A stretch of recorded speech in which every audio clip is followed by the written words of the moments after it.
Ali, tu voulais nous parler de la Ligue 1 et du fait que les entraîneurs étrangers vont apporter un plus et vont booster notre championnat. En fait, ce qui s'est passé la plupart des championnats, c'est qu'on a vu pratiquement les joueurs nationaux rester jouer en Italie, en Allemagne, en Angleterre. Il y a eu un chamboulement, surtout depuis Larry Bosman, où il y a, bien avant, je veux dire, on prend l'exemple de l'AC Milan avec les 3 joueurs hollandais qui ont quand même amené le Milan, qui était déjà un grand club, pendant 3-4 années, au top, pratiquement dans le monde entier.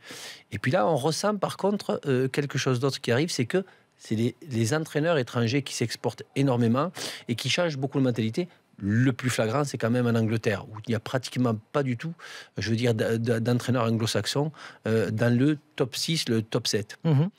Ce qui manque, et puis pour en revenir un petit peu avec ce que dit François, dans cet adjectif que j'ai retenu, l'exigence, que peut-être non pas autant, je veux dire, les entraîneurs français par rapport à cette mentalité de joueurs français, puisque ces mêmes joueurs français, quand on les trouve à l'étranger, eux sont contents de l'exigence qu'on leur pousse et qui disent je joue différemment, je m'entraîne différemment, mais la question se pose aussi, est-ce que tu l'auras accepté d'un entraîneur français en France? J'en suis sûr qu'il ne l'accepterait pas. Et pourquoi? Et c'est pour ça, c'est le problème. C'est un problème. C'est cette fameuse exigence de cet entraîneur étranger dont on retrouve chez Conceição, chez Bielsa, chez même Favre et chez même Léo Jardim.